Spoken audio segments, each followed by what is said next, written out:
नमस्कार फ्रेंड्स, मेरा नाम बबलू राम, पेपर हैकर में आपका स्वागत है। तो फ्रेंड्स, आज हम यहाँ पर देखने वाले हैं आर्मी जीडी का प्रैक्टिस सेट नंबर हो जाता है 19वां। 18 प्रैक्टिस सेट आपको पढ़ा रखे हैं, नहीं देखे हैं डिस्क्रिप्शन में लिंक दे रखा है प्ले लिस्ट का, आराम से जाके सारे के सारे पढ़ सकते हैं। ठीक है, देख सकते हैं। पूर्णांक की बात करूँ, आपका जो मार्क्स का होता है 100 मार्क्स का होता है। 1 घंटे का आपका समय होता है। ठीक है, बहुत समय होता है और 4 भागों में डिवाइड होता है। पहले भाग में सामान्य ज्ञान 15 क्वेश्चन, दूसरे भाग में जो होती है साइंस 15 क्वेश्चन, तीसरे भाग में आपका हो जाता है मैथ, वो भी 15 क्वेश्चन, चौथे भाग में 5 क्वेश्चन रीजनिंग के देखने को मिल सकते हैं। ठीक है, तो इंपॉर्टेंट हो जाते हैं। इस प्रकार से आपके 50 क्वेश्चनों का पूरे के पूरे प्रैक्टिस सेट तैयार होता है, पेपर तैयार होता है। ठीक है, तो बात करते हैं। और एक इंपॉर्टेंट सूचना आपको दे दूँ, अगर आपको बुक लेना है, परचेस करना है तो हमसे परचेस कर सकते हैं। अगर आप बुक स्टोर पर जाओगे तो 250 पे करने पड़ेंगे 2 बुक के लिए। एक राम सिंह यादव की बुक होती है, एक प्रैक्टिस सेट आता है 50 वाला, तो वह आपको ओनली 50 रुपये में दी जा रही है। अगर आपको प्रैक्टिस सेट लेना है तो ओनली 25 रुपये में, अगर आपको बुक लेना है तो भी 25 रुपये में। ठीक है, दोनों की दोनों को 50 रुपये पे करने पड़ेंगे। आराम से आप बुक खरीद सकते हैं, डिस्क्रिप्शन में लिंक दे रखा है, खरीद लेना। ठीक है, अगर आप बुक स्टोर पे जाओगे लेने के लिए तो 250 रुपये करने पड़ेंगे। यहाँ पर सिर्फ ओनली 50 रुपये में आपको दी जा रही हैं, आराम से पढ़ सकते हो। ठीक है, पढ़ना ही तो है आपको, और क्या करना है। ठीक है, आगे बढ़ते हैं फिर नेक्स्ट क्वेश्चन की। देखो यहाँ पर बात करते हैं क्वेश्चन नंबर 1 की ओर। भाग वन में समान ज्ञान के 15 क्वेश्चन देखने को मिलते हैं, तो फटाफट इन क्वेश्चनों को देख लेते हैं। ठीक है, देखिएगा। पहला क्वेश्चन आपके सामने कुछ इस प्रकार से हो जाता है, कह रहा है प्रथम विश्व युद्ध कब हुआ था? 1914, 1939, 1919, 1945। तो कौन सा राइट रहने वाला है? तो आपको बता रखा है प्रथम विश्व युद्ध। प्रथम विश्व युद्ध कब हुआ था? तो इसकी जो डेट हो जाती है वो भी इंपॉर्टेंट हो जाती है, 28 जुलाई, है ना। 28 जुलाई 1914 में ये स्टार्ट हुआ था और 11 नवंबर 1904 साल के बाद 1918 में क्या हुआ था? समाप्त हुआ था। तो ये प्रथम विश्व मतलब प्रथम जो बार हुआ था, हमारा विश्व युद्ध का बार हुआ था, वह कब स्टार्ट हुआ था? 28 जुलाई 1914 में स्टार्ट हुआ था, 11 नवंबर 1918 में समाप्त हो गया था। तो यहाँ पर दे रखा है प्रथम विश्व युद्ध कब हुआ था, तो कब हुआ था? 28 जुलाई 1914 में स्टार्ट हुआ था। तो ऑप्शन नंबर कौन सा हो जाएगा? ऑप्शन नंबर ए यहाँ पर राइट हो जाएगा। ठीक है, अगर प्रथम विश्व युद्ध हमने देख लिया तो सेकंड वार को भी देख लेते हैं। ठीक है, सेकंड वार कब हुआ था? सेकंड विश्व युद्ध जो हुआ था वो कब हुआ था? तो वह आपका हो जाता है 1 सितंबर। ठीक है, 1 सितंबर, इस प्रकार से 1 सितंबर 1939 में स्टार्ट हुआ था और 6 साल 1 महीना चला था ये। तो 2 सितंबर, ठीक है, 2 सितंबर 1945 में क्या हुआ था? ये समाप्त हुआ था। तो वेरी इंपॉर्टेंट फैक्ट्स हो आता है कि 1 सितंबर 1939 में स्टार्ट हुआ था, 2 सितंबर 1945 में क्या हुआ था? समाप्त हुआ था। ये कब समाप्त हुआ था? जब जापान के हिरोशिमा और नागासाकी पर 2 बम गिराए गए थे। एक हिरोशिमा नाम का शहर था, हिरोशिमा नाम का एक शहर था, और एक था नागासाकी। ठीक है, एक कौन सा था? एक आपका नागासाकी वाला शहर हो जाता है। 2 शहर थे। इस पर 6 अगस्त 1945 में गिराया गया था और इस पर 9 अगस्त 1945 में आपका गिराया गया था। ठीक है, जो हमारा हिरोशिमा पर जो बम गिराया गया था, परमाणु बम गिराया गया था, उसका नाम क्या था? इसका नाम था लिटिल बॉय। इसका नाम क्या था?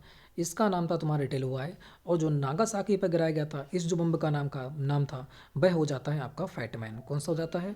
वह आपका हो जाता है फैटमैन। तो इंपॉर्टेंट आपका हो जाता है। ठीक है, दोनों की दोनों, इसे याद कर लेना है। ठीक है, लिटिल बॉय और फैटमैन।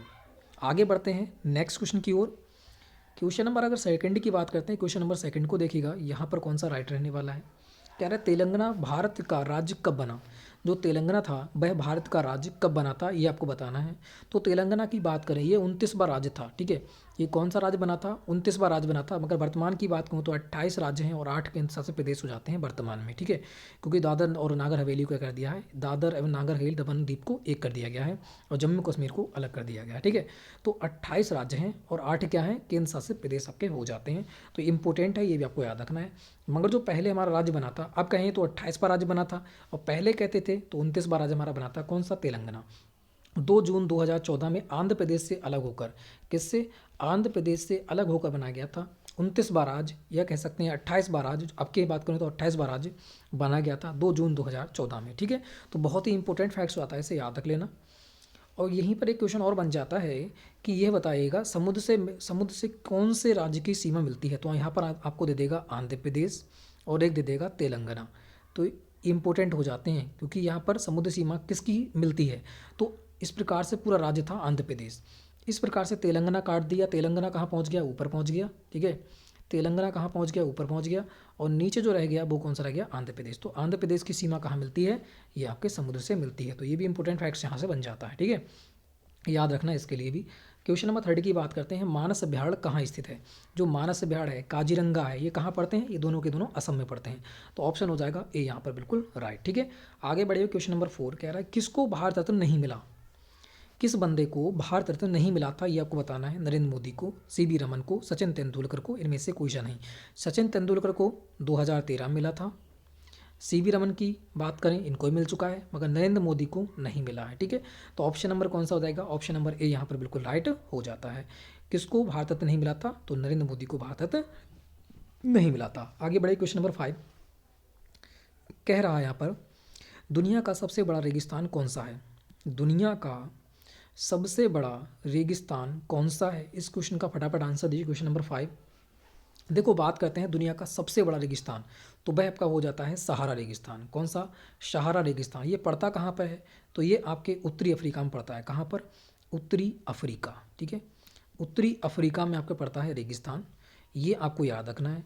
और ये अटलांटिक महासागर से, ये अटलांटिक अटलांटिक होगा, ठीक ठीक, अटलांटिक महासागर से लाल सागर तक इसका विस्तार है। ठीक है, अटलांटिक महासागर से लाल सागर तक क्या है, इसका विस्तार है सहारा मरुस्थल का। ठीक है, और ये कैसा मरुस्थल होता है, ये गर्म मरुस्थल है। कैसा है, गर्म मरुस्थल है, ये भी आपको याद रखना है। तो इतने फैक्ट्स यहाँ से बन जाते हैं। सहारा, दुनिया का सबसे बड़ा रेगिस्तान सहारा रेगिस्तान, कहाँ पड़ता है, उत्तरी अफ्रीका में। किससे किससे है, अटलांटिक महासागर से लाल सागर तक इसका विस्तार है। कैसा मरुस्थल है, गर्म मरुस्थल है। तो इंपॉर्टेंट फैक्ट्स यहाँ से बन जाते हैं। अब यहाँ पर देख लेते हैं और भी। गोबी रेगिस्तान, ये कहाँ पड़ता है, चीन और मंगोलिया। ये है चीन और मंगोलिया सीमा पर, चीन और मंगोलिया सीमा पर मिलता है ना। मंगोलिया सीमा पर पड़ता है कौन सा, गोबी। और ये कैसा होता है, ये आपका ठंडा मरुस्थल है। कैसा, गर्म नहीं है ये कैसा है, ये आपका ठंडा मरुस्थल हो जाता है। तो ये भी आपको याद होना चाहिए। ठीक है, और बात करते हैं, लास्ट आता है थार मरुस्थल। ये तो आपको पता ही है ना, हमारे भारत और किसके, पाक की सीमा पर पड़ता है, रेगिस्तानी की तरफ, है ना। ये कौन सा, थार मरुस्थल। ठीक है, ये इंपॉर्टेंट फैक्ट्स आपके हो जाते हैं।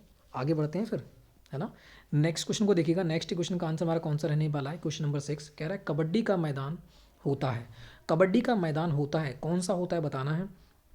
13x10, 13x9, 15x12, या इनमें से कोई सा नहीं। तो यहाँ पर बताना है कौन सा राइट रहने वाला है। तो कबड्डी की बात करूँ और भी इसके बारे में जानकारी देख लेते हैं। अब कबड्डी की बात करूँ, कबड्डी का जो समय होता है वो एक राउंड कितने का होता है। इसमें 2 राउंड होते हैं कबड्डी में। कबड्डी में 2 राउंड होते हैं, तो बताना है एक राउंड कितने का होता है। ठीक है, जो एक राउंड होता है वो कितने का, 20 मिनट का होता है। 20-20 मिनट के कितने राउंड होते हैं, 2 राउंड होते हैं 20-20 मिनट के। ये भी आपको याद होना चाहिए। ठीक है, 20-20 मिनट के 2 राउंड होते हैं कबड्डी में। बहुत इंपॉर्टेंट फैक्ट्स है। ठीक है, और बात करते हैं इसकी जो लंबाई चौड़ाई होती है इसके मैदान की, वो होती है 12.5 लेंथ मल्टीप्लाई 10 बी, मतलब 12.5.10 का होता है। ठीक है, तो यहाँ पर ऐसा कोई दे नहीं रखा है, तो इनमें से कोई सा नहीं, ऑप्शन नंबर डी हो जाएगा राइट। ठीक है, आगे बढ़िएगा। Next question, question number 7, Ujjain इनसे संबंधित है। उज्जैन किससे संबंधित है, ये आपको बताना है। ठीक है, अगर बात करूँ तुलसीदास के, तुलसीदास का जन्म कहाँ हुआ था, राजापुर में, है ना। तुलसीदास का जन्म कहाँ हुआ था, राजापुर में। ये बात करते हैं, कबीर जी का जन्म कहाँ हुआ था, लम्हे ग्राम वाराणसी में, है ना। इनका जन्म कहाँ हुआ था, वाराणसी में हुआ था। यही बात करें, वाल्मीकि का जन्म कहाँ हुआ था, बलिया में हुआ था, उत्तर प्रदेश में, है ना। कहाँ हुआ था, बलिया में हुआ था। तो एक ही बचते हैं हमारे कालिदास, कालिदास का जन्म कहाँ हुआ था, उज्जैन में। तो ऑप्शन नंबर कौन सा हो जाएगा, ऑप्शन नंबर ए यहाँ हमारा बिल्कुल राइट हो जाता है। उज्जैन किस संबंध हो जाएगा, उज्जैन हो जाएगा कालिदास से। कालिदास का जन्म कहाँ हुआ था, उज्जैन में हुआ था। तो वेरी इंपॉर्टेंट फैक्ट्स आपके हो जाते हैं, सारे के सारे याद रखना। वाल्मीकि बलिया में, कबीरदास लम्हे ग्राम वाराणसी में, तुलसीदास राजापुर। ठीक है, आगे बढ़ते हैं। नेक्स्ट क्वेश्चन, नेक्स्ट क्वेश्चन को यहाँ पर देखिए। क्वेश्चन नंबर 8 कह रहा है, सबसे छोटा महाद्वीप कौन सा है। सबसे छोटा महाद्वीप कौन सा है, यहाँ पर बताना है। Asia, Australia, Europe, Africa. तो यहाँ पर बात करते हैं सबसे छोटे महाद्वीप की, तो कौन सा हो जाएगा, सबसे छोटा महाद्वीप हो जाएगा आपका ऑस्ट्रेलिया। यहीं अगर बड़ा महाद्वीप की बात कर ले तो कौन सा हो जाएगा, तो आपका हो जाएगा एशिया महाद्वीप सबसे बड़ा महाद्वीप है। ठीक है, तो दोनों के दोनों याद रखने हैं, छोटा और बड़ा। छोटा महाद्वीप ऑस्ट्रेलिया, बड़ा महाद्वीप एशिया। ठीक है, आगे बढ़ते हैं नेक्स्ट क्वेश्चन की ओर। क्वेश्चन नंबर 9 को देखिएगा। भारत की पहली महिला राष्ट्रपति कौन है। भारत की जो पहली महिला राष्ट्रपति थी वह कौन है, ये आपको बताना है। तो बात करूँ भारत की पहली महिला राष्ट्रपति, तो बहुत बार आपको बता रखा है कि कौन हो जाएंगी, यहाँ पर बताना है प्रतिभा देवी सिंह पाटिल। ऑप्शन नंबर कौन सा हो जाएगा, ऑप्शन नंबर ए। और कौन से नंबर वाइज हैं, तो ये 12वें नंबर की हमारी राष्ट्रपति हो जाती हैं। ठीक है, और जो 13वें नंबर के राष्ट्रपति थे वो कौन थे, वो आपके हो जाते हैं प्रणब मुखर्जी। कौन हो जाते हैं भाई? आपके हो जाते हैं प्रणब मुखर्जी, जिनकी 2020 में इनकी क्या हो गई है? डेथ हो गई है। तो ये भी इंपॉर्टेंट है। प्रणब मुखर्जी कौन से नंबर के हैं? 13वें नंबर के। और जो वर्तमान की बात करूँ तो वर्तमान में जो हमारे हो जाते हैं वो कौन है? कोविंद जी हैं, रामनाथ कोविंद जी है ना। कौन है? कोविंद जी हैं। और ये कौन से नंबर वाइज हैं? 14वें नंबर के आपके राष्ट्रपति हो जाते हैं। तो वेरी इंपॉर्टेंट आपके सारे के सारे यहाँ पर हो जाते हैं, ठीक है। और प्रथम जो राष्ट्रपति की बात करेगा तो कौन थे? राजेंद्र प्रसाद आपके हो ही जाते हैं, ठीक है। राजेंद्र प्रसाद जी, जिनका कार्यकाल कितना था? 2 वर्ष, 2 बार ये रहे थे, ठीक है। तो आगे बढ़ते हैं नेक्स्ट क्वेश्चन की ओर। नेक्स्ट क्वेश्चन को देखिएगा। क्वेश्चन नंबर 10 कह रहा है गोवा भारत का कब अंग बना था? तो गोवा जो था वो कब अंग बना था भारत का, यह आपसे पूछ रखा है। तो बताइएगा 1961, 1971, 1981, 1991। तो यहाँ पर कौन सा राइट रहने वाला है? तो यहाँ पर हो जाएगा बिल्कुल ऑप्शन नंबर ए, क्योंकि गोवा जो आए थे पुर्तगाल, ठीक है। भारत में सबसे पहले कौन आए थे? तो ये भी आपको याद होना चाहिए। भारत में सबसे पहले कौन आए थे? पुर्तगाल आए थे, ठीक है। सबसे पहले पुर्तगाल आए थे। कौन था? वास्को डी गामा, है ना। 1498 में आया था। कब आया था? 1498 में आया था वास्को डी गामा। 1424 में भी आया था। 1405 में आया था एक। 1405 में आया था, 1405 में, ठीक है। फिर 1425 में आया था। फिर 1425 में आया था। फिर आपका आया था 1498 में। ये लास्ट 3 बार आया था ये भारत। एक 1405 में, 1425 में और 1498 में। तो यहाँ पर बात करें सबसे पहले कौन आए थे? सबसे पहले पुर्तगाल आए थे। 1498 में आया था वास्को डी गामा, है ना। कालीकट पे आया था केरल में। तो बात करें और सबसे बाद में ही कौन गए थे? पुर्तगाल ही गए थे सबसे बाद में, क्योंकि जो गोवा पर अधिकार था वो किसका था? पुर्तगालियों का था। जब हमारा भारत आज़ाद हो गया था तब भी हमारा गोवा आज़ाद नहीं हुआ था, ठीक है। तो गोवा को आज़ाद कब करा गया था?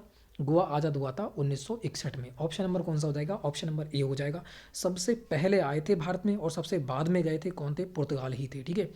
आगे बढ़ते हैं। नेक्स्ट क्वेश्चन बहुत ही इंपॉर्टेंट क्वेश्चन था ये, सारी जानकारी अच्छी होना चाहिए। आगे बढ़ते हैं। कह रहे डोगरी भाषा कहाँ बोली जाती है? तो आपको पता है डोगरी, कुमायूं, गढ़वाली, है ना, ये कहाँ बोली जाती हैं? तो ये कहाँ की हैं? ये पहाड़ी भाषाएं हैं। कहाँ की? ये पहाड़ी भाषाएं। तो कहाँ बोली जाएंगी? जम्मू कश्मीर में बोली जाएंगी। ऑप्शन नंबर कौन सा हो जाएगा? Option number A. और इसे संविधान में कब जोड़ा गया था? संविधान में जोड़ा गया था 92वां संविधान संशोधन, 92वां संविधान संशोधन 2003 के तहत 4 भाषाएं जोड़ी गई थी। बोडो, डोगरी, मैथाली, संथाली, है ना। 4 भाषाएं जोड़ी गई थी। बोडो, डोगरी, मैथाली, संथाली। कौन सा संविधान संशोधन था? 92वां संविधान संशोधन 2003 के तहत ये भाषा जोड़ी गई थी, ठीक है। क्योंकि ये जो पहाड़ी भाषाएं थी, जो पहाड़ में, ये वहाँ पहाड़ पे है, वहाँ ये पहाड़ी एरिया है जो हमारे, जैसे यूके है, जम्मू है, इस प्रकार से यहाँ पर ये भाषाएं बोली जाती हैं। बोडो, डोगरी, मैथाली, संथाली। तो हमारे संविधान में कब जुड़ी? क्योंकि पहले 22 भाषाएं थीं, उसके बाद 3 भाषाएं जोड़ी गई, ठीक है। पहले थी 14 भाषा, उसके बाद 3 जोड़ी गई, उसके बाद 4 फिर जोड़ी गई, ठीक है। तो इस प्रकार से टोटल 22 भाषाएं हमारी हो गई। तो 92वां संविधान संशोधन 3 के तहत बोडो, डोगरी, मैथाली, संथाली जोड़ी गई थी। तो कौन सी हो जाएगी? ऑप्शन नंबर ए यहाँ पर बिल्कुल राइट हो जाएगा। डोगरी भाषा कहाँ बोली जाती है? जम्मू कश्मीर में बोली जाती है। कौन सा संविधान संशोधन द्वारा भाषा जोड़ी गई थी? तो 92वां संविधान संशोधन 2003 के तहत जोड़ी गई थी। अगर भाषा की बात करता हूँ, भाषा कौन सी अनुसूची में आती है? तो 8वीं अनुसूची में आती है और 17वें भाग में आती है। दोनों के दोनों ये भी आपको याद होना चाहिए। संविधान की कौन सी अनुसूची में? 8वीं अनुसूची में। कौन से भाग में? तो 17वें भाग में आपकी हो जाती है। आगे बढ़ते हैं। नेक्स्ट क्वेश्चन 14 सितंबर को हिंदी डे मनाया जाता है। बात करें क्वेश्चन नंबर 12 की, ये दे रखा है हॉकी के खेल में कितना समय होता है? जो हॉकी का खेल होता है उसमें कितना समय होता है आपको बताना है। 50 मिनट, 55 मिनट, 60 मिनट या फिर 30 मिनट। तो कौन सा राइट होगा? हॉकी के खेल में टोटल जो होता है कितने का होता है? 60 मिनट दिया जाता है। 1 घंटे का समय होता है हॉकी खेल में। इंपॉर्टेंट है, अच्छी प्रकार से याद रख लेना। ऑप्शन नंबर सी हो जाएगा। कह रहा है सऊदी अरब की मुद्रा क्या है? सऊदी अरब की मुद्रा पहले ही बता रखा है। सऊदी अरब की राजधानी कौन सी हो जाएगी? राजधानी हो जाएगी तुम्हारी रियाद। राजधानी क्या हो जाएगी? रियाद। और जो मुद्रा हो जाएगी वो कौन सी हो जाएगी? रियाल। तो ऑप्शन नंबर कौन सा हो जाएगा? ऑप्शन नंबर ए यहाँ पर बिल्कुल राइट हो जाता है। राजधानी, जो राजधानी हो जाएगी वो कौन सी हो जाएगी? रियाद। और मुद्रा कौन सी हो जाएगी? मुद्रा हो जाएगी रियाल, ठीक है। आगे बढ़ते हैं। नेक्स्ट क्वेश्चन को देखिएगा। चिपको आंदोलन, कह रहा है चिपको आंदोलन किसने चलाया था? तो वेरी इंपॉर्टेंट हो जाता है। चिपको आंदोलन था क्या? पहली बात ये भी आपको याद होना चाहिए कि इंपॉर्टेंट है। जो चिपको आंदोलन था, जो हमारे उत्तराखंड है, ठीक है, उत्तराखंड में क्या था? वन था, बहुत बहुत ही वन थे उत्तराखंड में, ठीक है। बहुत वन थे उत्तराखंड में। बात करूँ तुम्हें, बहुत वन थे वहाँ पर। वन जो थे वो वहाँ के ठेकेदार जो थे, ठीक है, वहाँ के ठेकेदार थे, उनके द्वारा वन कटाई बहुत ही तेज़ी से चल रही थी। उत्तराखंड में वन काटे जा रहे थे। तो वहाँ पर सुंदरलाल बहुगुणा, जो सुंदरलाल बहुगुणा थे, ठीक है, और भी इनके साथी थे, उन्होंने एक आंदोलन चलाया था, चिपको आंदोलन, जिसके द्वारा क्या किया गया था, ठेकेदारों का विरोध किया गया था कि वन नहीं काटें हैं, ठीक है, कि वन ना काटें। वन के मतलब एक प्रकार से कह सकते हैं कि जो चिपको आंदोलन था वह वनों से रिलेटेड था, ठीक है, वनों पे आधारित था कि वन नहीं काटे जाएं। क्योंकि जो यूके है वहाँ पर बहुत ज़्यादा वन थे पहले, और अब तो बहुत ही जगह वन काटो के क्या बना दिया, खेत बना दिए गए यहाँ पर, ठीक है, खेती कर रहे हैं यहाँ पर। तो ये वनों से रेट हो जाएगा कि पहले ठेकेदारों के द्वारा वन काटे जा रहे थे यूके के अंदर का, ठीक है। तो वहाँ पर वनों से संबंधित एक आंदोलन चलाया गया था, चिपको आंदोलन, किसने चलाया था ये बताना है। तो सुंदरलाल बहुगुणा ने चलाया था। ऑप्शन नंबर कौन सा हो जाएगा, ऑप्शन नंबर ए हो जाएगा। ये आपका हो जाता है 1970 के ईस्वी में चलाया गया था, 1970 के, हाँ 1965 या 70 के हम चलाया गया था, ठीक है, मुझे डेट याद नहीं है, मगर 1970 लिख सकते हो आप, ठीक है। चिपको आंदोलन किसने चलाया था, तो 1965 या 70 के हम चलाया गया था। ये वनों से रिलेटेड था, यूके में था, कहाँ पर, यूके उत्तराखंड, ठीक है, और ये वनों पर आधारित था, सुंदरलाल बहुगुणा के द्वारा चलाया गया था। ऑप्शन नंबर, जितनी जानकारी दे रहा हूँ बहुत ही इंपॉर्टेंट हो जाती है, क्योंकि पूछ सकता है कि चिपको आंदोलन किससे संबंधित था, तो याद रखना है वनों से संबंधित था, ठीक है।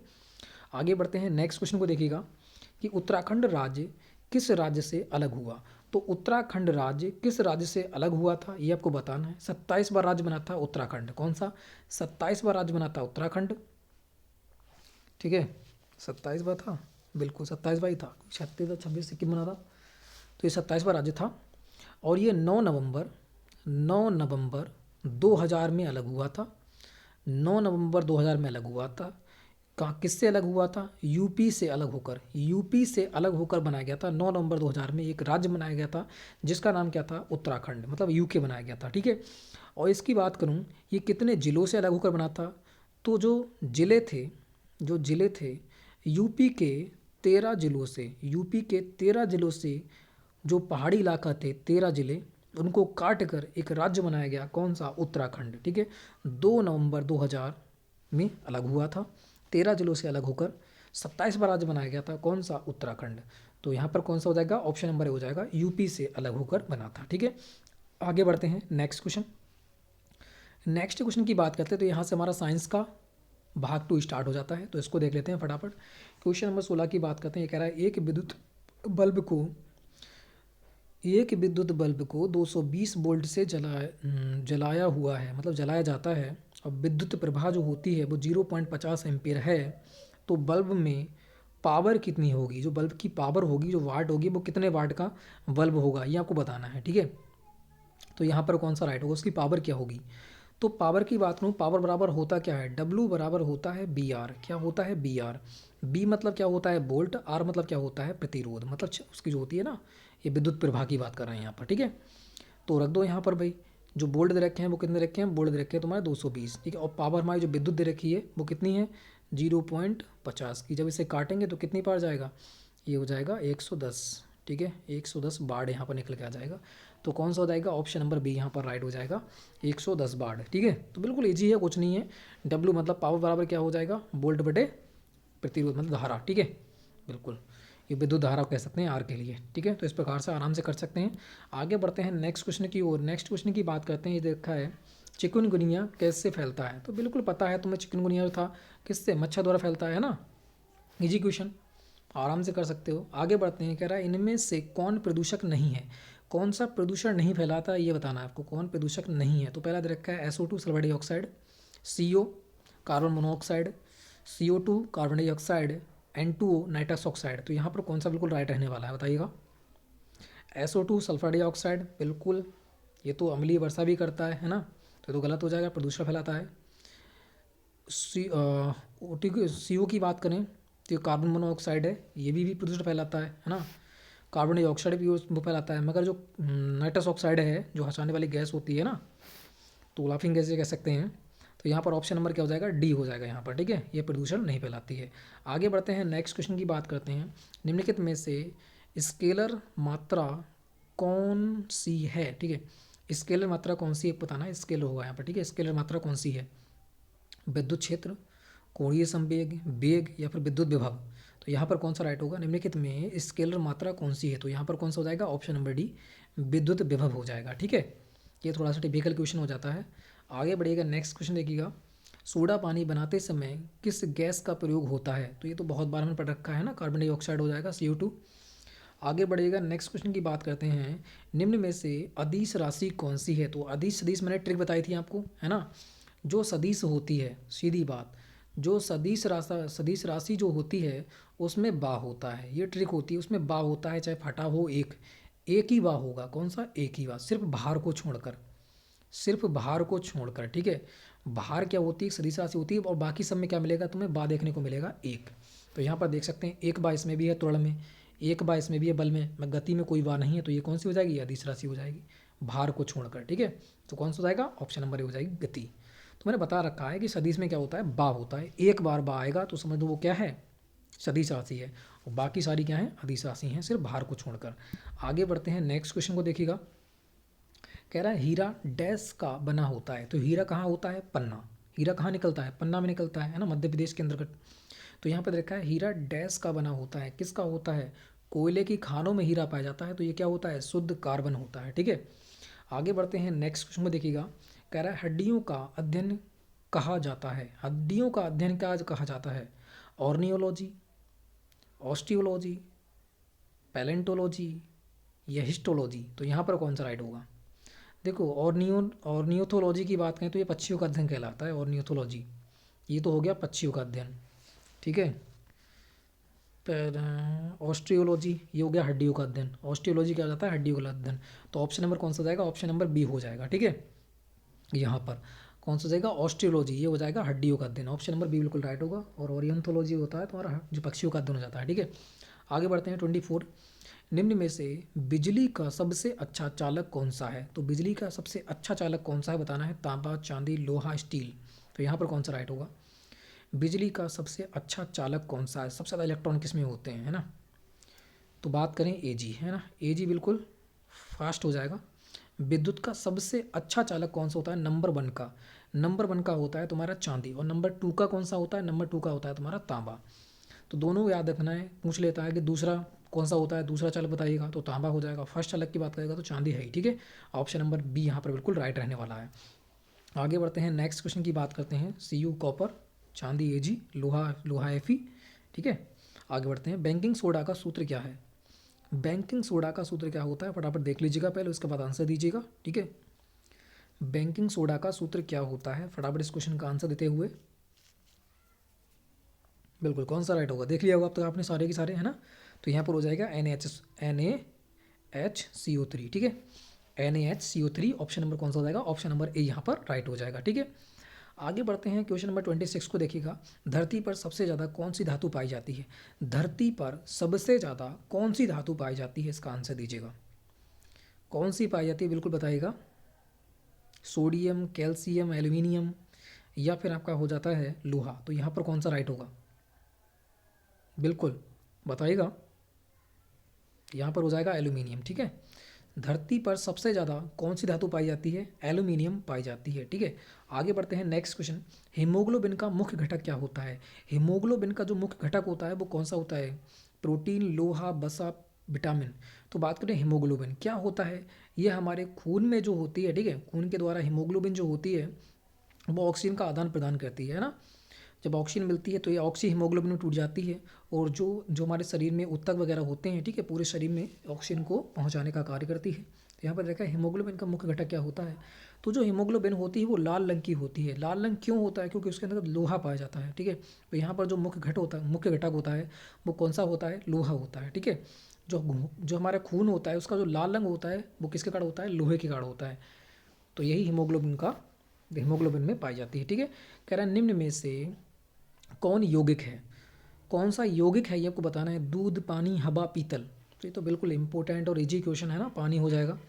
आगे बढ़ते हैं 29 को देखिएगा, बुलेट प्रूफ ग्लास की बाहरी जो परत मोटे कांच की बनी होती है, और भीतरी परत होती है, आपको बताना है जो भीतरी परत है वो किसकी होती है, स्टील की, स्टेनलेस स्टील की, या फिर पॉलीकार्बोनेट की, या फिर क्रोमियम प्लेट की। तो यहाँ पर बताना है कौन सा राइट होगा, bullet proof gloss blot proof जो जैकेट होती है, ठीक है, उसकी जो ऊपरी परत होती है वो तो होती है मोटे कांच की, जो भीतरी परत होती है वह किसकी होती है, तो वो होती है पॉलीकार्बोनेट की, ठीक है। किसकी होती है, पॉलीकार्बोनेट की आपकी हो जाती है। क्वेश्चन नंबर 30 की बात करते हैं, सबसे छोटे नाभिक वाला तत्व कौन सा है। सबसे छोटा मतलब सबसे हल्का, तो कौन सा हो जाएगा, होता है क्या, सबसे छोटा नाभिक वाला तत्व कौन सा हो जाएगा, हीलियम हो जाएगा। सबसे हल्की गैस कौन सी होती है, हीलियम। जो हमारे वायुयान होते हैं उनके टायरों में कौन सी गैस भरी जाती है, हीलियम, है ना। जो हमारे कृत्रिम सांस लेते हैं उसमें कौन सी गैस भरी जाती है, हीलियम, है ना। सारे हो जाते हैं, तो इंपॉर्टेंट है, ठीक है। आगे बढ़ते हैं, जो भाग थर्ड हो जाता है वो मैथ का हो जाता है। 15 क्वेश्चन देखने को मिलेंगे, ठीक है, इनको भी देख लेते हैं। क्वेश्चन नंबर 1 दे रखा है हमारा, क्वेश्चन नंबर 1 को देखिए। क्वेश्चन नंबर 1 हमारा क्या कर रहा है, 31, ठीक है। क्रम संख्या में अगली संख्या क्या होगी, तो यहाँ पर दे रखा है जो सीरीज का एक क्वेश्चन दे रखा है 2, 3, 5, 7, 11, आगे कौन सा आएगा ये आपको बताना है, ठीक है। तो यहाँ 15 आएगा, 19, 16 या फिर 13, कौन सा राइट रहने वाला है। तो ये बात करें 2, 3, 5, 7, 11, ये आभास संख्याओं की एक सीरीज चल रही है, ठीक है। आभास संख्याओं की क्या है, एक सीरीज चलती हुई, तो अगले कौन सा आएगा, 13वीं। 13 क्या है, एक आभास संख्या है 11 के बाद, तो कौन सा हो जाएगा, ऑप्शन नंबर डी यहाँ पर बिल्कुल राइट रहने वाला है, ठीक है। इजी कर सकते हैं, ये आभास संख्या दे रखी है 2, 3, 5, 7, 11, 13, खुद से कटेंगी और किसी से नहीं कटेंगी, ठीक है। आगे बढ़ते हैं, नेक्स्ट क्वेश्चन ये बताएगा इसका वर्गमूल कौन सा रहने वाला है। बिल्कुल फटाफट इस क्वेश्चन का आंसर दीजिएगा, वर्गमूल इसका कौन सा होगा इसमें से। तो बात करें, आपको बता रखा है कि वर्गमूल कैसे निकालते हैं, है ना। तो जोड़े बना लेते हैं, तो इसको जोड़ो बना लेंगे, किस में आएगा, एक तो आएगा 4 चौक 16, 4 के स्क्वायर में आ जाएगा, है ना। 4 के स्क्वायर में 4 चौक 16, इकाई का अंक कौन सा आएगा, 6। एक 6 के स्क्वायर में आएगा, 6 छंग कितना हो जाएगा, 36। इन दोनों के इकाई का अंक ही 6 आता है, तो इसका मतलब या तो 4 आएगा या तो 6 आएगा। अब 19 किसके बीच में आता है, तो 19 की बात करूँगा तो 19, एक तो 4 की स्क्वायर करूँगा 4 चौक 16, एक 5 की स्क्वायर करूँगा 5 25। तो बताना है जो 19 है किसके पास में पड़ेगा, तो आप कहोगे 16 के पास में पड़ेगा, इसका मतलब 4 वाला लेना है, छोटा वाला लेना है। तो यहाँ पर 4 4 वाला ले लेंगे, तो यहाँ पर कौन सा हो जाएगा, ऑप्शन नंबर ए यहाँ पर बिल्कुल राइट होगा, ठीक है। ऑप्शन नंबर ए क्या होगा, बिल्कुल राइट होगा। या इस प्रकार से भी कर सकते हैं, 44 का स्क्वायर कर लेना, ठीक है। 44 का स्क्वायर कर लेना, इतना ही आएगा, देख सकते हो आप, ठीक है। ये अपना इतना शॉर्ट ट्रिक होती है, उसको कर लो, ठीक है। आगे बढ़ते हैं, नेक्स्ट क्वेश्चन को देखो। नेक्स्ट क्वेश्चन को सॉल्व करो, 33 को। यहाँ दे रखा है 2 का स्क्वायर मल्टीप्लाई 4 मल्टीप्लाई 8 बटे क्या दे रखा है, 2 की 4, ठीक है। तो ये दे रखा है, इसको काट लेंगे, तो यहाँ पर क्या रह जाएगा, 2 की 2 रह जाएगी सिर्फ, है ना। 2 से 2 कट जाएगी, तो 2 की 2 रह जाएगी, तो 2 दूनी कितना हो जाएगा, 2 दूनी, या मैं यहाँ पर क्या लिख सकता हूँ, यहाँ पर मैं 2 की स्क्वायर को डायरेक्ट 4 लिख सकता हूँ ना। तो मैं ऐसा करूँ, यहाँ पर 2 रहने दो, ठीक है, और बराबर इधर लिख देते हैं, बराबर में लिख देते हैं, ठीक है।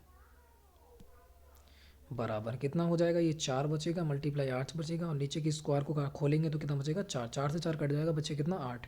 तो कौन सा हो जाएगा यहाँ पर, ऑप्शन नंबर बी यहाँ पर बिल्कुल राइट हो जाता है। ये भी बिल्कुल इजी क्वेश्चन था, ठीक है। आगे बढ़ते हैं, नेक्स्ट क्वेश्चन को देखिएगा। नेक्स्ट क्वेश्चन को देखो, 34। यहाँ पर दे रखा है 4/11, ये भाग है 5/22 मल्टीप्लाई 5/4, यही दे रखा है। मैं से क्या लिख सकता हूँ, 4/11 तो लिख ही दूंगा, इसको पलट दूंगा तो मल्टीप्लाई में चेंज हो जाएगा, तो 22/5 उल्टा कर दो, है ना, मल्टीप्लाई में चेंज हो जाएगा, और 5/4 तो दे रखा है। 5 से 5 जाएगा तुम्हारा कट, 4 से 4 जाएगा तुम्हारा कट, और 11 दूनी कितना हो जाएगा, 22। तो आंसर कितना आने वाला है, 2। ऑप्शन नंबर कौन सा हो जाएगा, सी। जब कोई भाग में संख्या होती है, जब इसे पलटते हैं तो मल्टीप्लाई में चेंज हो जाती है, ठीक है, ये आपको याद रखना है। आगे बढ़ते हैं, नेक्स्ट क्वेश्चन को देखो। नेक्स्ट क्वेश्चन का जो आंसर रहने वाला है वो हमारा कौन सा हो जाएगा। नेक्स्ट क्वेश्चन को देखिएगा, 35। क्या रखा है, 1500 रुपये पर 7% दर पर 3 वर्ष का साधारण ब्याज क्या होगा।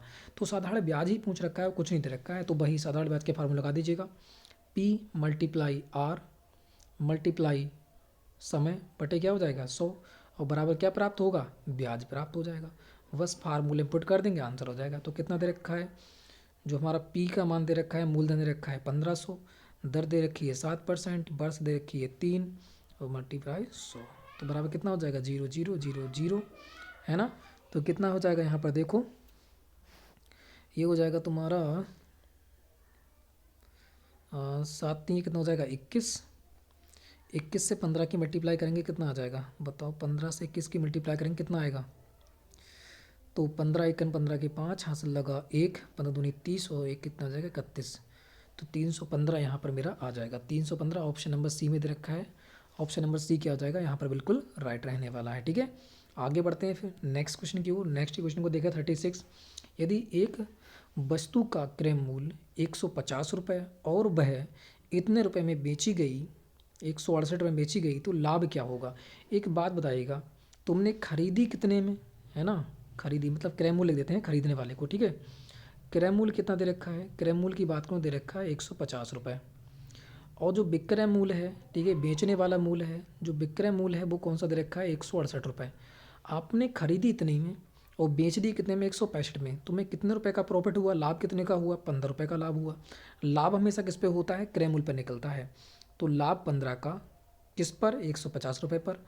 और परसेंटेज में चेंज करना है तो 100 से क्या कर देंगे, मल्टीप्लाई कर देंगे, आंसर आ जाएगा। 0 से कटेगा 0, 15 से 15 कट जाएगा तो बचेगा कितना, 10%।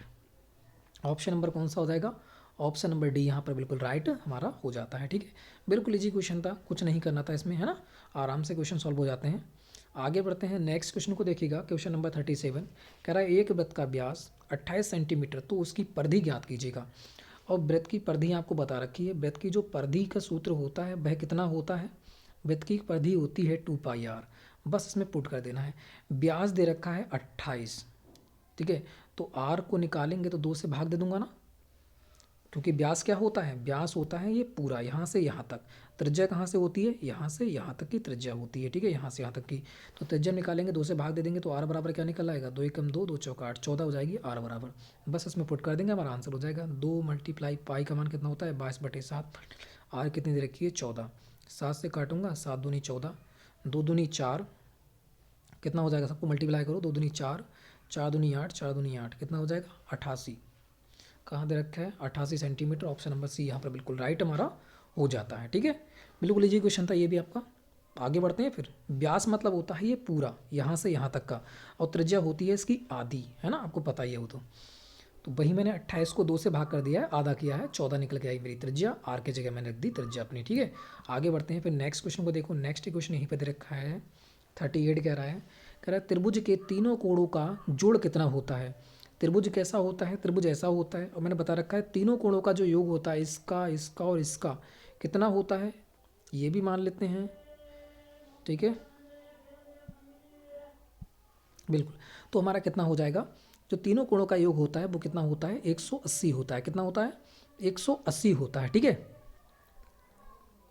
कितना होता है 180 आपका हो जाता है, तो कौन सा हो जाएगा, ऑप्शन नंबर बी हो जाएगा। अगर ये तो त्रिभुज का हो गया। अगर चतुर्भुज का पूछता तो कितना होता है, चतुर्भुज का होता है 360 का, कितना होता है 360 डिग्री का होता है। आमने सामने का 180, आमने सामने के 180। ठीक है, आगे बढ़ते हैं नेक्स्ट क्वेश्चन को देखिएगा। यहाँ पर कौन सा हो जाएगा, यहाँ पर ऑप्शन नंबर बी राइट होगा।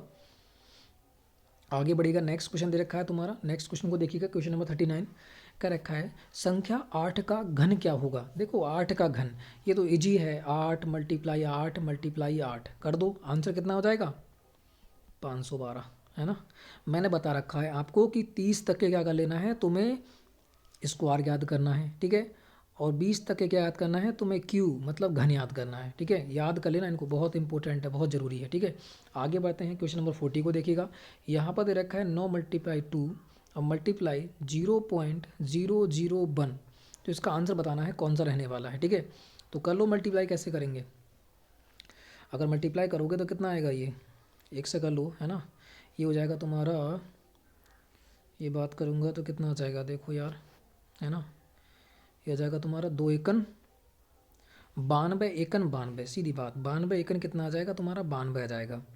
ठीक है, 92 एकन 92, 0 0 0 0 इस प्रकार से लिख सकता हूँ। ठीक है, अब पॉइंट कहाँ आएगा, तो 1 2 3 गिन लेते हैं, यहाँ पॉइंट से इधर की संख्या गिन लेते हैं, और यहाँ पॉइंट से इधर की संख्या, तो इधर कितनी है 3 और 1 ये है पॉइंट से इधर, तो 4 संख्याएं हैं, तो 1 2 3 4, 4 के बाद पॉइंट लगा देंगे, हमारा आंसर हो जाएगा कितना, ये हो जाएगा 0.0092, तो ये हमारा आंसर हो जाएगा। 4 के बाद पॉइंट लगाएंगे क्योंकि 1 2 3 4। ठीक है, तो यहाँ पर 4 के बाद पॉइंट कहाँ पर है, 4 के बाद पॉइंट यहाँ 5 के बाद है, तो यहीं पर दे रखा है 4 के बाद, तो कौन सा हो जाएगा, ऑप्शन नंबर ए बिल्कुल इजीली हमारा राइट हो जाता है। आगे देखते हैं नेक्स्ट क्वेश्चन। हाँ तो बेट्स आगे बढ़ते हैं। ठीक है, नेक्स्ट क्वेश्चन को बढ़ते हैं। नेक्स्ट क्वेश्चन आपके सामने कुछ इस प्रकार से हो जाता है। इस क्वेश्चन को यहाँ पर देखिएगा, इस क्वेश्चन का आंसर हमारा कौन सा रहने वाला है। देखिए 41 दे रखा है 20% को भिन्न के रूप में लिखने पर क्या होगा, आपको बताना है। अगर 20% है, इसकी फ्रैक्शन वैल्यू चेंज करूंगा तो परसेंटेज को हटाऊंगा तो नीचे कितना आ जाएगा, 100 आ जाएगा। मैंने 100 नीचे लिख दिया, ठीक है। 0 से 0 कट जाएगा और 2 से काटूंगा, 2 एकम 2 और 2 पंजे क्या हो जाएगा 10, तो कितना आ जाएगा 1/5 इसकी फ्रैक्शन वैल्यू हो जाती, ठीक है। यही आपसे पूछ रखा है, तो कितना हो जाएगा, ऑप्शन नंबर बी हो जाएगा 1/5, ठीक है। भिन्न के रूप में बदला मतलब फ्रैक्शन वैल्यू में ही यहाँ पर पूछ रखा है, तो यहाँ पर कौन सा राइट होगा, 1/5 यहाँ पर बिल्कुल राइट हो जाएगा। आगे बढ़ते हैं क्वेश्चन नंबर 42 को देखिएगा। यहाँ पर दे रखा है 0.01, फिर देखा है 0.1 दे रखा है, ठीक है, 0.1 दे रखा है, फिर दे रखा है 0.001, यही दे रखा है। मैं यहाँ पर 0 मान सकता हूँ, बिल्कुल मान सकते हो, और इसके बराबर भी में ही हम 0 मान सकते हैं, ठीक है। तो यहाँ पर क्या हो जाएगा, यहाँ पर 1 आ जाएगा, यहाँ पर भी 1 आ जाएगा, यहाँ पर भी 1 आ जाएगा, पॉइंट और 0। तो यहाँ पर इस प्रकार से आ जाएगा 0.111, तो कौन सा हो जाएगा, ऑप्शन नंबर सी हो जाएगा 0.111, ऑप्शन नंबर सी यहाँ पर बिल्कुल राइट। बिल्कुल ऐड करना था, सबको जोड़ना था, ठीक है यहाँ पर। तो आगे बढ़ते हैं फिर नेक्स्ट क्वेश्चन की ओर। नेक्स्ट क्वेश्चन देखिएगा 43। यहाँ पर क्या करना है, यहाँ पर भी सबको ऐड करना है, तो सबको ऐड करेंगे, कैसे करेंगे, यहाँ पर 0.77777 4 बार है, फिर 0.7777 3 बार है, फिर पॉइंट को बराबर में लिखते हैं, ठीक है। 0.77 दे रखा है, फिर पॉइंट है, फिर 7 दे रखा है, तो इन्हें ऐड करना है, ठीक है, यही तो करना है। और बाकी जगह क्या लगा देंगे, 0, क्योंकि बराबर करने के लिए 0 लगाते हैं, है ना, तो मैंने 0 लगा दिया। तो यहाँ पर जोड़ेंगे तो यहाँ इसका कितना आ जाएगा 7, यहाँ हो जाएगा 7 दूनी 14 की 4, हाथ से लगा 1, 7 तियाँ 21 और 1 22 के 2, हाथ से लगा 2, 7 चौक 28 29 30, तो यहाँ पर 0 और यहाँ पर कितना हो जाएगा 3, पॉइंट की जगह पॉइंट लगा दीजिएगा, यहाँ पर इतना आपका हो जाएगा। तो कितना हो जाएगा, देखिएगा यहाँ पर कौन सा हो जाएगा, यहाँ पर हो जाएगा 3 पॉइंट नहीं है, यहाँ पर देखो 3 पॉइंट यहाँ पर दे रखा है 3.0247, ऑप्शन नंबर कौन सा हो जाएगा, राइट, ऑप्शन नंबर सी। बिल्कुल इसी प्रकार से करना है हमें एग्जाम में भी, ठीक है। आगे बढ़ते हैं फिर नेक्स्ट क्वेश्चन को देखते हैं। नेक्स्ट क्वेश्चन की बात करते हैं, ये दे रखा है तुम्हारा 44 को देखिएगा, यहाँ पर मल्टीप्लाई करना है 0.01 की 0.1 से क्या करना है, मल्टीप्लाई करना है। तो मल्टीप्लाई कर लेते हैं फटाफट, 1 एकन 1 और 0 0, ठीक है। फिर 0 से करेंगे 0 0 ही आ जाएगा, इधर अगले भी 0 लगा सकते हैं चाहे, ठीक है। अब मैं कितनी बार पॉइंट लगाएंगे, तो एक पॉइंट के बाद कितनी है, एक संख्या है, फिर पॉइंट के बाद 2 संख्या है, दोनों कितनी हो गई, 3 संख्या हो गई, 3 संख्या का पॉइंट लगा देंगे 1 2 3, तो यहाँ पर क्या लग जाएगा, पॉइंट लग जाएगा, तो 0.001 हमारा हो जाएगा। तो इस प्रकार से कहाँ दे रखा है 0.001, 0.001, 3 के बाद पॉइंट, ऑप्शन नंबर कौन सा हो जाएगा, ऑप्शन नंबर यहाँ पर बिल्कुल बी राइट हो जाएगा, ठीक है। तो इस प्रकार से पॉइंट लगाना है, देखो मल्टीप्लाई में होगा तो पॉइंट कहाँ लगाएंगे, पॉइंट तब लगाते हैं इस पॉइंट के बाद में कितनी संख्याएं हैं दोनों तरफ, इधर 2 इधर 2 इधर 1, तो दोनों मिला के कितनी हो गई 3, तो 3 के बाद कहाँ लगा देंगे पॉइंट, और इस साइड से गिनते हैं तो 1 2 3, तो पॉइंट कहाँ जाएगा, यहाँ पर आ जाएगा। तो इस प्रकार से आंसर हमारा ऑप्शन नंबर बी हो जाएगा, ठीक है। आगे बढ़ते हैं नेक्स्ट क्वेश्चन को देखो, क्वेश्चन नंबर 45। ये कह रहा है तुम्हारा 0.25 - 15, 0.15 है, ठीक है, 0.15 और प्लस 0.6 ये दे रखा है। तो पहले क्या करेंगे हम, बोर्ड मास के अनुसार पहले जोड़ होता है तो पहले जोड़ करेंगे इसे, ठीक है।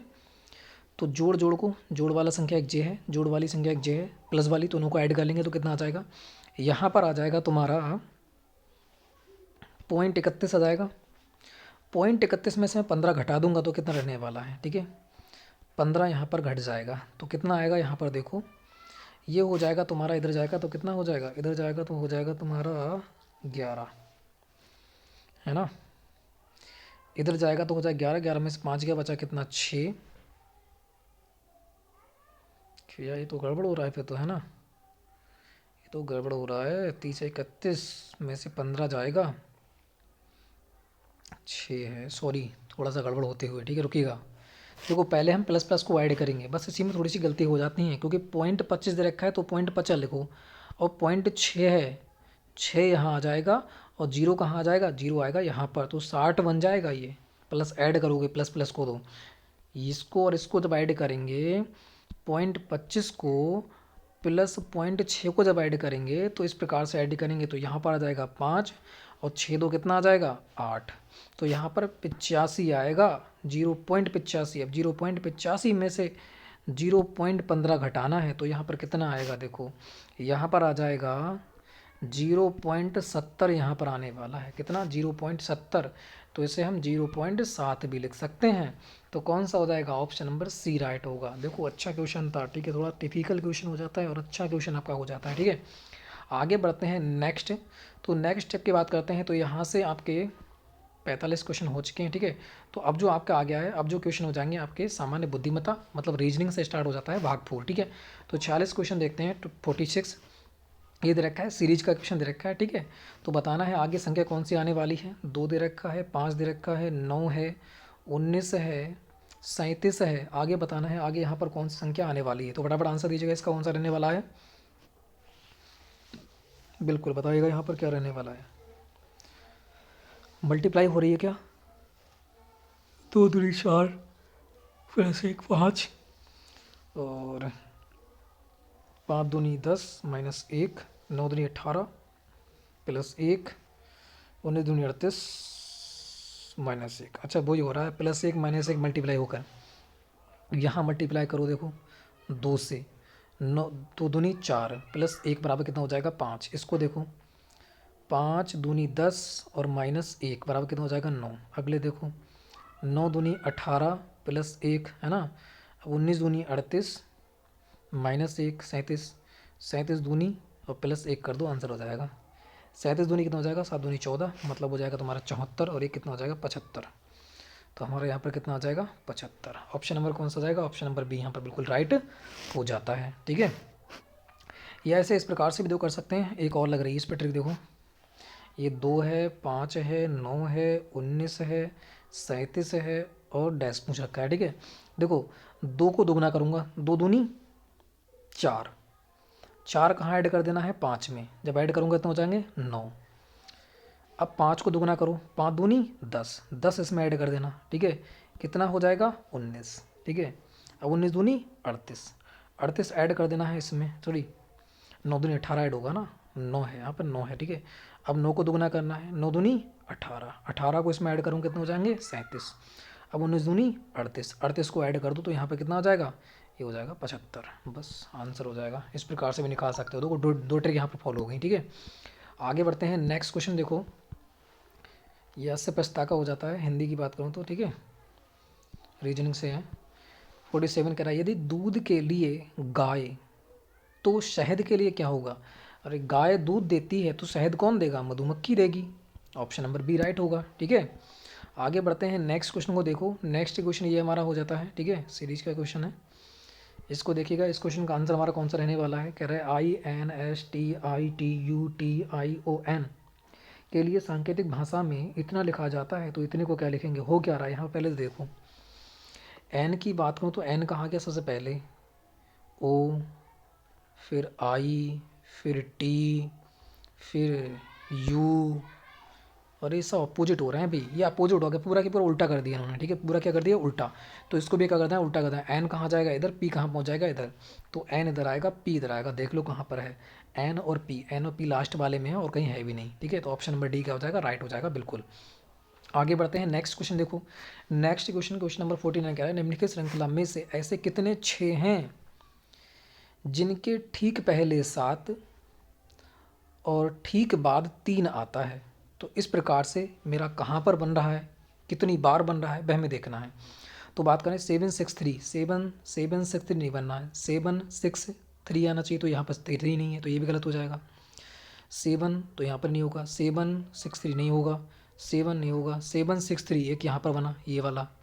आगे देखो 7 नहीं है, 7 नहीं होगा, 7 ये भी नहीं है, एक ही बार बनना है, ठीक है। तो ऑप्शन नंबर कौन सा हो जाएगा, ऑप्शन नंबर ए राइट हो जाएगा, ठीक है।